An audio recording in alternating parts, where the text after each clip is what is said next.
नमस्कार मेरे प्रिय देशवासियों। आप सभी का हमारी इस विशेष शैली में प्रस्तुत की जा रही न्यूज़ अपडेट में हार्दिक स्वागत है। आज का दिन साधारण नहीं बल्कि बेहद महत्वपूर्ण माना जा रहा है, क्योंकि कैलेंडर पर दर्ज ये तारीख 13 मार्च उस ऐतिहासिक पल की ओर इशारा कर रही है जिसका इंतजार वर्षों से नहीं बल्कि दशकों से किया जा रहा था।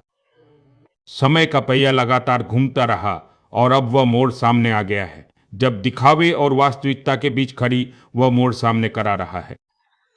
पतली सी दीवार जो केवल औपचारिकता और बहाने का प्रतीक बन चुकी थी, टूटने की कगार पर है। जिस तरह दूध और पानी के मिश्रण को लंबे समय तक अलग करना संभव नहीं होता, उसी तरह अब उस सच्चाई को भी सामने लाना जरूरी हो गया है जिसे इतने समय से दबा कर रखा गया था। सरकार की ओर से यह तर्क दिया गया कि होली के रंगों और त्योहार की चहल पहल के कारण पूरा प्रशासनिक तंत्र उत्सव के माहौल में व्यस्त था, इसलिए बैंकिंग व्यवस्था के दरवाजे बंद रहे और उसी अंधेरे में पेंशनर्स का हक दबा रह गया। लेकिन अब कैलेंडर साफ बता रहा है कि 6 मार्च गुजर चुका है,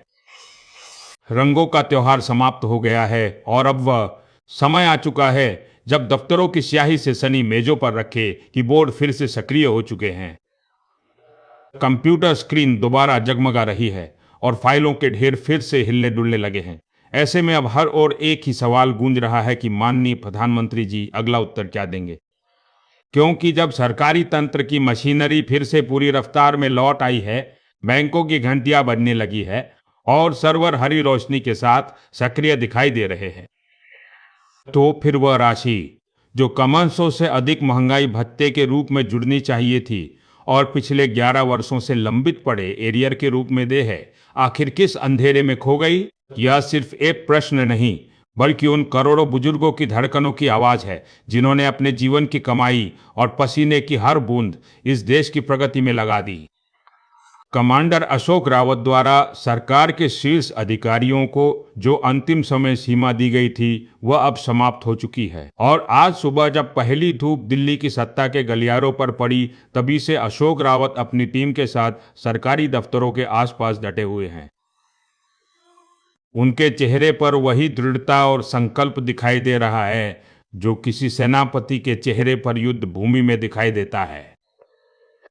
जैसे कभी राफेल की गति और उससे जुड़े सवालों पर चर्चा होती थी, वैसे ही अब उन फाइलों के खुलने की चर्चा हो रही है जिन्हें रहस्यमय और काला बताया जा रहा है। कहा जा रहा है कि इन दस्तावेजों का पिटारा खुलने के बिल्कुल करीब है और अगर आज शाम सूर्यास्त तक पेंशनर्स के मोबाइल पर बैंक की ओर से पुष्टि का संदेश नहीं पहुंचा, तो इसका अर्थ होगा कि सरकार ने खुद अपने लिए मुश्किल खड़ी कर ली है। होली की छुट्टियों का हवाला दिया गया था, लेकिन उसी समय बड़े उद्योगपतियों की फैक्ट्रियां चलती रही, उनकी चिमनियां धुआं उगलती रही, उनके शेयर बाजार के आंकड़े लगातार ऊपर जाते रहे और नए रिकॉर्ड बनते रहे,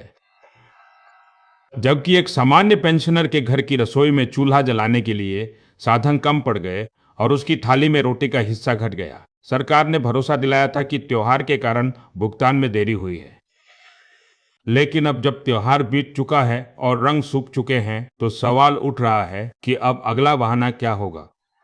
क्या इस बार तकनीकी खराबी की बात कही जाएगी या फिर बिजली और केबल का हवाला दिया जाएगा? यह मुद्दा अब छिपाया नहीं जा सकता, क्योंकि 2015 से लेकर 2006 तक की अवधि में जो राशि बनती है उसका पूरा हिसाब आखिर किस तिजोरी में बंद है। जनता अब केवल सवाल नहीं पूछ रही बल्कि चेतावनी भी दे रही है कि अगर आज शाम तक कोई सरकारी आदेश जारी नहीं हुआ तो कल की सुबह एक ऐसे आंदोलन की शुरुआत कर सकती है जिसकी गूंज पूरे देश में सुनाई देगी।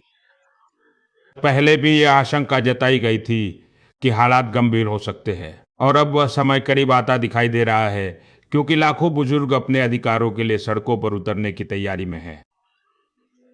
इसे वरिष्ठ नागरिकों की अंतिम शक्ति बताया जा रहा है और साफ संदेश दिया जा चुका है कि या तो आज ही तुरंत भुगतान किया जाए या फिर 2018 के चुनावों में सत्ता से हटने की राह खुद तैयार हो जाएगी। दिल्ली में बैठे प्रतिनिधियों को यह संदेश मिल चुका है कि देश के कोने कोने में फैल चुके आक्रोश को अब छुट्टियों के बहाने शांत नहीं किया जा सकता। बैंक खुल चुके हैं, सरकारी दफ्तर सक्रिय हो चुके हैं, फाइलों पर हस्ताक्षर हो चुके हैं, फिर भी वही सवाल कायम है कि आखिर देरी किस कारण से हो रही है। ईपीएस 2932 के तहत आने वाले पेंशनर्स को 1500 से अधिक महंगाई भत्ते के साथ 11 वर्षों का एरियर मिलना चाहिए। और अब जब धैर्य की सीमा टूट चुकी है, 3 है कापस पंतो सत्ता है 800 गाम दबकान जियो, तो अशोक रावत द्वारा दिए गए समय के समाप्त होते ही उन फाइलों के खुलने की चर्चा फिर तेज हो गई है, जिनमें कथित रूप से कई बड़े नाम दर्ज बताए जा रहे हैं। यह दावा नया नहीं है, लेकिन अब कहा जा रहा है कि इसके प्रमाण सामने आने के कगार पर है, और यदि आज शाम तक आदेश जारी नहीं हुआ तो वह जानकारी सार्वजनिक की जा सकती है जो दिल्ली की सत्ता को हिला सकती है। इसी बीच एक और खुलासा सामने आया जिसने इस पूरे मामले को और भी चर्चा में ला दिया है। रिपोर्ट के अनुसार बेटी बचाओ बेटी पढ़ाओ अभियान पर कुल 4,006 करोड़ खर्च किए गए, जिनमें से लगभग 500 करोड़ यानी करीब 80% राशि केवल पोस्टर होर्डिंग और विज्ञापनों पर खर्च हुई। इस तथ्य के सामने आने के बाद यह सवाल उठने लगा है कि जब प्रचार के लिए इतनी बड़ी राशि खर्च की जा सकती है तो पेंशनर्स को 500 का महंगाई भत्ता और 11 साल का एरियर देने में कठिनाई क्यों दिखाई देती है। अब बहस का केंद्र यही बन गया है कि देश को केवल दिखावे की योजनाओं से अधिक बुजुर्गों के सम्मान और उनके अधिकारों की आवश्यकता है। यदि आज शाम तक खातों में भुगतान नहीं पहुंचा तो उन खुलासों की चर्चा और तेज हो जाएगी जिनकी कानाफूसी कई दिनों से चल रही है। समर्थकों और नागरिकों से यह भी अपील की जा रही है कि इस जानकारी को गांव-गांव, गली-गली और हर उस घर तक पहुंचाया जाए जहां कोई बुजुर्ग इस उम्मीद में बैठा है कि शायद अगली सुबह उसके खाते में उसका हक पहुंच जाए। आने वाले कुछ घंटे तय करेंगे कि इतिहास के पन्नों में 7 मार्च की शाम को क्या लिखा जाएगा।